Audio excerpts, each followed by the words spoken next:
The fifth KPI is age-old supplier management KPI. Everybody knows how to do it, but everyone is doing in a dated manner.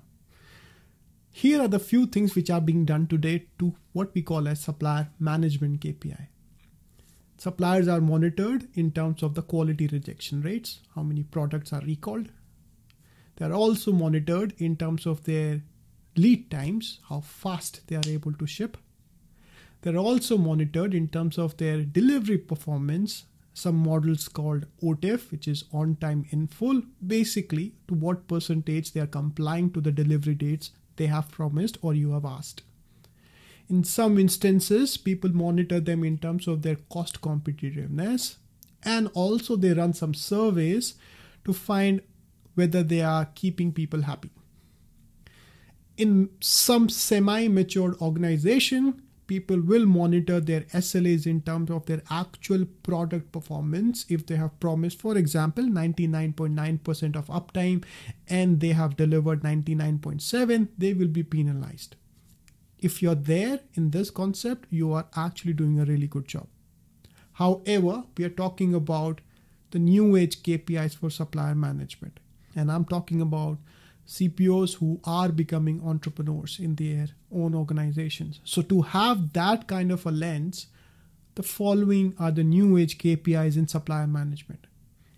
A, ask them to work with you in order to reduce your working capital. This could be inventory reduction. This could be payment term optimization. This could be giving you extra credit, anything. Ask them how will they improve your working capital KPI. Second, ask them in terms of your inventory optimization specifically. To go into the granular details, ask them how will they solve in order to reduce your non-moving, slow-moving stock. Will they buy back?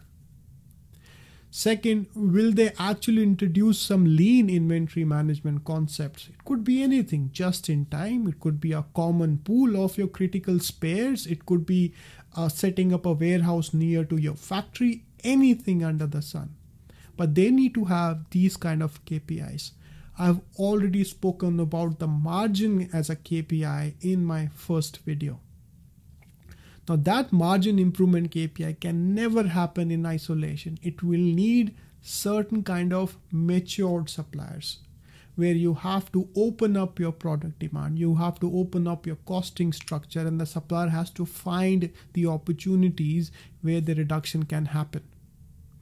Now, in this way, I want you to quickly create a pool of suppliers which are open for these kind of initiatives. And let me talk about this point in detail. Not every supplier will go on this journey with you. And you need to quickly isolate those suppliers. And I'm talking about the suppliers who respond only on the RFPs. They try to cut corners in giving you the deal. They don't perform, and they impose all the gray listed conditions so that they can escape without having any ownership. The suppliers who are becoming difficult in 2024 will pay a hefty price when the commodity cycle will go through the sustained, let's say, period of no growth at all. So please start segregating your suppliers. People who really understand how supplier management works. Talk about the big initiatives that I have described. Versus the suppliers or their respective account managers who are just RFP specific, trying to cut corners and making things really transactional. It's not about having a faster response rate. It's about the quality and the strategic thinking behind it. Things needs to move fast. Strategic doesn't mean slow. Strategic means a really fast action on the bigger things that you have planned already. I've given you only a couple of examples on the supplier management piece. You can expand more towards the should cost model. You can expand more towards the alternate cost models approach, gain, pain, share model approach, everything. But try to have this holistic approach that I have just described in supplier management.